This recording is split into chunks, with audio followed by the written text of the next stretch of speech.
2020-жылдын жайы Кыргызстандын тарыхындагы эң оор мезгилдердин бири болду. Пандемия күч алган чакта улуттук госпиталдын дубалдарынын ичинде жашоо менен өлүмдүн күрөшү жүрүп жаткан. Ал күндөрдө коркпой адам өмүрү үчүн тайманбай күрөшкөндөрдүн арасында эң улуу санитарка Искра Ибраимова болгон.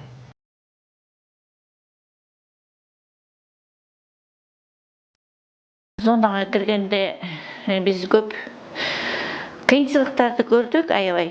Анын үстүнө биринчи жолу киргенде ошо өлүктөр көп болду, оорулар көп болду. Бүгүн көргөн эртең жок болуп атты да. Анан азыр эстеп, ошо эстегенде мисалы үчүн ушунча боорум ооруйт. Жап-жаш эле балдар, жап-жаш эле эжелер, байкелер, эми инилерим да, карындаштар, ошолор көрүп бүгүн көрөбүз, жашынакай дарысын беребиз. Анан уже реанимацияга алып кетишет, кайра эле жок болуп калышат да.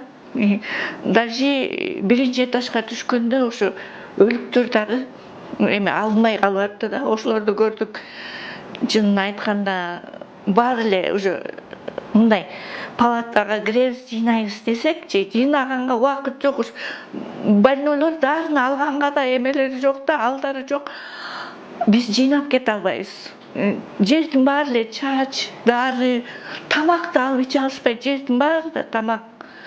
Ошондой күндөрдү башыбыздан өткөрдүк да. Анан биринчи ошо адегенде киргенбиз, ошондо мисалы үчүн биринчи этаждан 6-чы этажга чейин санитаркалар жетишпей, смена 6 сааттан иштеп аттык да, биздин смена эртең мененки алдынан түшкөн 2-ге чейин. Баягынын кирип дем ала албайбыз. Резина өтүк кийдик, резина өтүбүз 40-чы размер.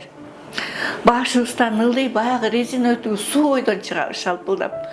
Убакыт деген болбойт, ошо тигинден тиге санитаркалар жетишпейт да. Санитаркалар жетишпейт, уже биринчи этаждан 6-чы этажга чейин жана реанимацияга шаштырып чыгарышат, тиги келгиле жардам бергиле депчи. Анан ошо реанимацияда кишилерди көрүп алып, аябай боорусу ооруйт, жап-жаш эле балдар, жап-жаш эле келиндер бүт эле ушинтип эле эметип атышты да, өлүп калышты. Бүгүнкү көргөн эртең жок болчу. Ушундай катуу болду. Даже машина менен келатып, ушу кирбей машинадан каза болуп калгандар да болуп атты. Көп нерсени көрдүк башыбызданчы. Анан мындай нерсе башыбызга келбесин, болбосун. Азыркы кийинки эмес, азыркы мисалы жакшы эле, шүгүр. Иштеп атабыз, шүгүр, мына ден соолукта болуп эле ал убакытты да өткөрдүк.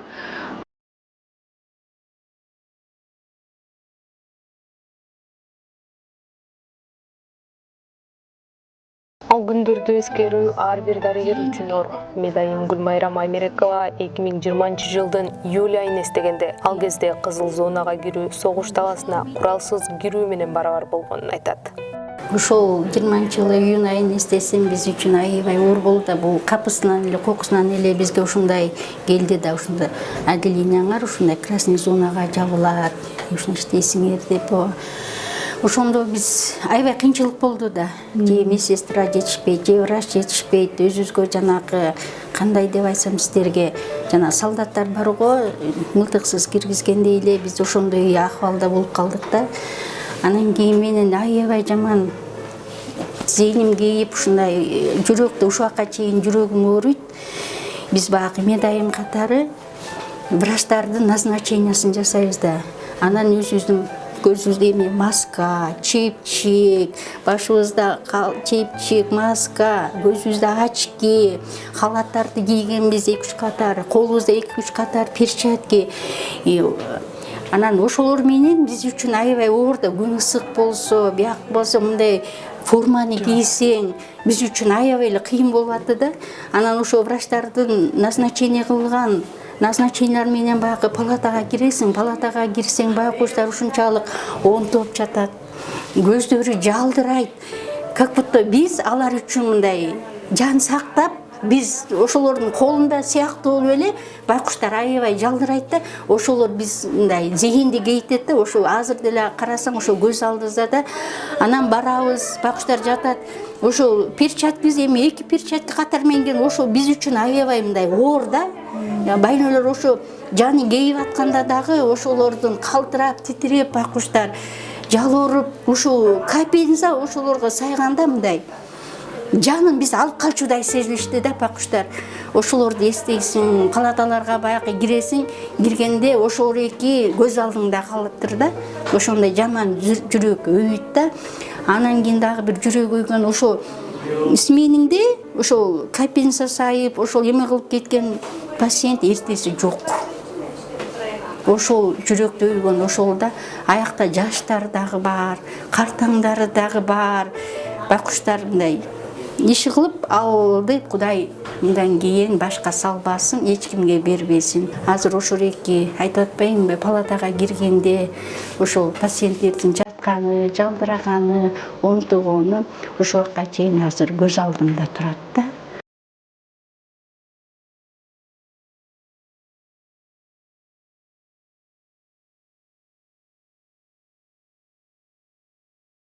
Улуттук госпиталдын урология бөлүмүнүн башчысы Нурбол Курманбеков ошол учурда ар бир күн, ар бир мүнөт өмүр үчүн күрөш болчу деп эскерди.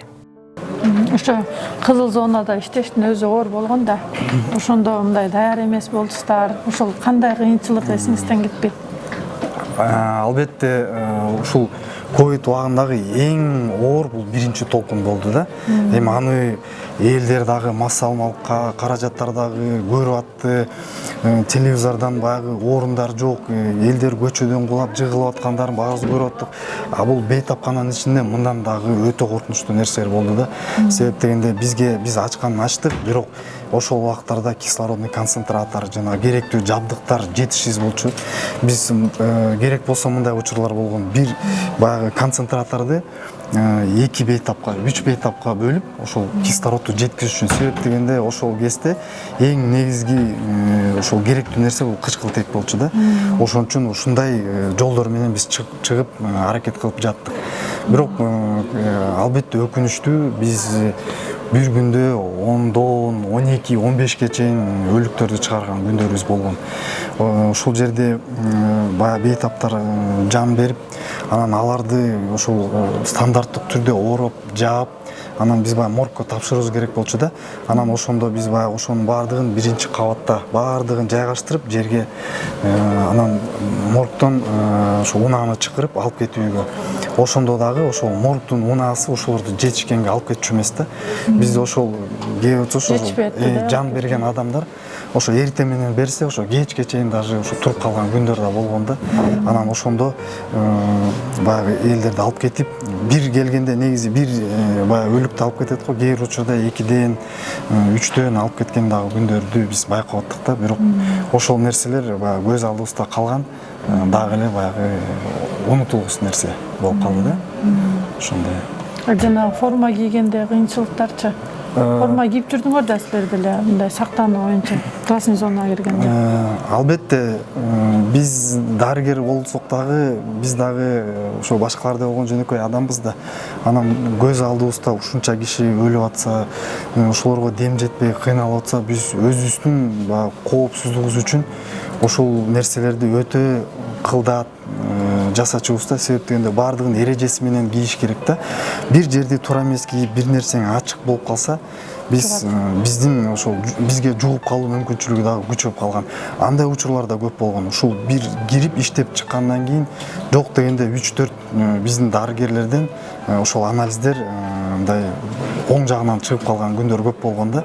Анан аларды өзүнчө изоляция кылып, өзүнчө дарылап, ушундай эң негизгиси ушул биринчи толкунда биз өзүбүз дагы аябай стресс болуп, кандай дарылайбыз, биз үчүн дагы бул нерселер мындай күтүүсүз нерсе болчу да. Анан бирок кийинки толкундарда биз өзүбүз уже колго алып, бизди кошумча онлайн окутуп, бул жагынан мамлекетке дагы рахмат айтыш керек деп ойлойм. Ушундай окутуулар, ушундай жардам берүүлөр өз убагында болду. Анан бир чоң мындай сыймыктануумду айтам. Ошо бизде эл жакшы да. Ошол кыйналып аткан кезде ушул бизге эмне жетпейт. Биз мындай убактыбызда болгон жок. Бирөөдөнчү ушундай керек, бул мындай жетишсиз, бул жетишсиз, тигил каражаттар жетишсиз деген убакыт болгон жок. Бизге ушул жакшы адамдар өзлөрү келип атты да. Келип силерге эмне жетпейт? Биз айтабыз, ой, бизге мына бул жетпейт, концентратор жетпейт, тигил жетпейт, бул жетпейт деп. Ушундай жакшы элибиз бар экен. Ошо элдин жардамы менен, мамлекеттин жардамы негизи эле ойлойм ошо ынтымак менен ушул нерседен биз дагы башка мамлекеттерден кем калбай чыгып кеттик го деп ойлойм.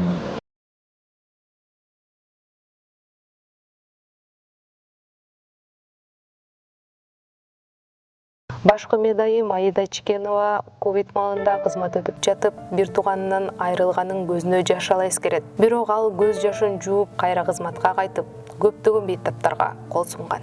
Дагы мындай понятие жок болчу да, ковид алгандай оор экенин. Анан бизде деген ушул биринчи каргаш алуу июнь жай айында болчу. Бул деген биринчи поток кирип, анан кийин баары жабылды, внезапно эле баары болуп кетти. Бир күндүн ичинде эле даярданышып эле отделение урологический госпиталь Йовту жапты да ошол жактычы. Аяктын баарын көчүрүштү. Көчүргөндөн кийин да биринчи ошо иштеп аткан сотрудниктер эле ошол жактагылар эле ошол жакта эле калып калышты да. Бүт баары тең бригада менен организовать этип ошол жакта калып калышты. Аякта деген жаңы келген жаңгыштар бар болчу. Мен болсо ошондон кийин эле 6 күндөн кийин кирдим, жетишпей аткандыктарынан, потому что аябай кыйын күндөр болду. Действительно башында эч ким жок, баары эле эми сөздүн ачыгы мындай да, эми көп сотрудниктердин баары эле кетип калышты, качып элечи, отпуск без содержания анда мындай деп. Анан эле ошол тиякта жетишпей атат, сотрудниктер жок болуп атат, тигинтип атат дегенден анан мен ошол 6 күндөн кийин ошол жакка кирдим. Кирсем, действительно, аябай эки старший медсестра иштеп атыптыр ошондо. Чынара деген анан Гүлә деген кыздар иштеп атыптыр. Пульмонологиянын старший, анан терапиянын старший. Дарылардын баарын тең барсам ошол бир кабинетти полностью палатаны дары менен толуктап коюшуптур. Бирок ошо дарыларды кандай десем, биз по профилине бөлүнгөнүбүздүнө байланыштуу мындай тааныбаган дарылар да болду да. Ошолорго дагы мен айттым, монча дарыны аласың, мынча кыласың дегенден эле баарын өткөрүп алдым.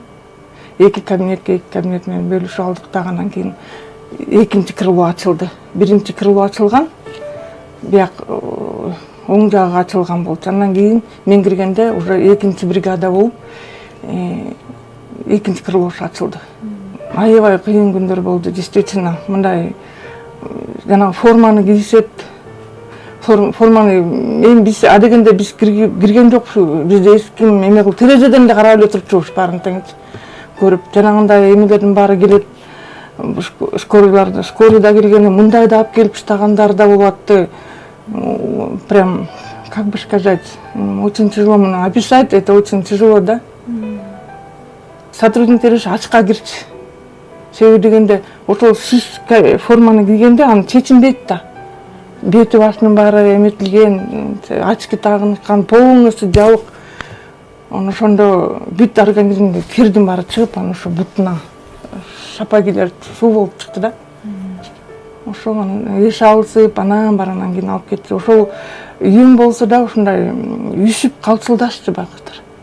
Анан өзүбүздүн кофталарыбызды кийгизип, жаш кыздар, көбүнчө жаш кыздар эстеген. Ошол форма кофталарды кийгизип, одеяло ороп туруп, анан кийин эмелерге салып чыгып машинага, ак кемеге алып кетти. Ошондо 15 күн иштедик. Ошондо форманы канча убакытта кийчи? 6 сааттан кийишти. 6 саат иштешти да. Ошондо 4 смена болуп иштечи. 6 сааттан иштеп, ошондо кечке иштеп. Эртең мененки саат 6-да кирген киши түшкү саат 12-де чыкты. 12-де кирген киши саат 6-да чыкты.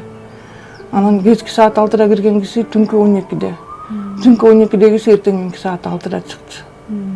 Ошентип 4 смена менен иштечи. Ошонун арасында дагы кээбилер чыкпай ооруп калды. Жалгыз ошондо врач, жалгыз медсестра иштеген күндөр да болгон. Анан биз болсо, биздики ошол жак красный зона считаласы. А биздики зеленый зона, биз жанагы ошо камсыздандырып, тамактарын камсыздандырчубуз, сууларын, формаларын кийгизчүбүз, даярдапчы. Алар өздөрү жалгыз кие албайт да ал форманычы. Биз ошо жардамдашып, ошо специалисттер болчу, инфекционный контроль деп койчу. Ошолор көрсөтүп, мындай кыласың, чыгып баратканда, кирип баратканда обязательно температураларын текшертчүбүз. Дары менен обеспечить этчүбүз. Кайсы дары менен рация менен бизге айтат, кайсы дарылар деп. Анан ошол дарыларды берип жүрүбүз, эшиктин алдына алып барып туруп койчубуз. Биз чыкчу эмеспиз, бизге эшикке чыгарчу эмес. Ошол жакта эле ичинде эле жүрчүбүз, Даниянын ичинде зеленая зона деп коечу. Адам өмүрүн сакташ үчүн дарыгер эмнени гана кылбайт да, бирок өзүнүн жакынын сактай албай калган учур болот да. Сизде ушундай учур болгонбу? Да, болгон. Менин эним кетип калды.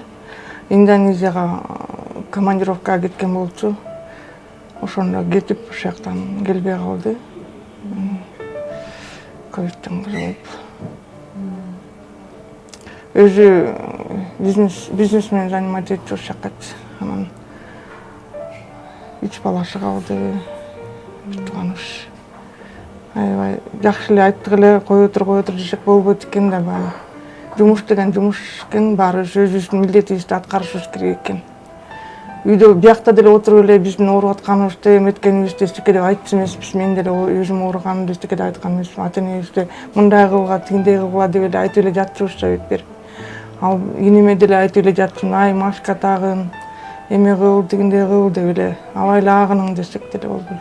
Ал ошол жактан тиги мына келет дегенде 2-3 күн калганда жанагы ал убакта деген мындай ситуациялар болот да, баары тең анализ тапсырышчы. Анализи положительный чыгып калып, ошол ошондон келбей анан кийин жакшы эле жүргөн дейт. Анан просто адам укканда ковид болуп калдым дегенде эле уже эметет экен да, өзүн таштайбы, ооруп атам деп коркуп сезим пайда болот экен.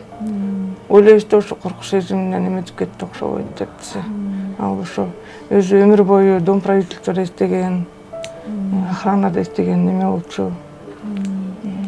Сөөгү ошол жакта калдыбы анан? Сөөгү ошол жакта калды. Келген жок, мына келет, мана келет деп эметсек болгон жок. Анда экинчи волна башталып кетти. Ошону менен эле алып келе албай калдык. Индонезия калды.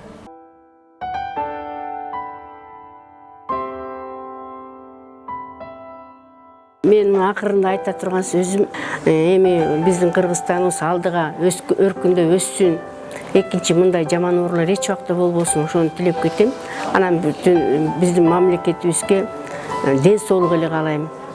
Жалаң ден соолукту каалайм.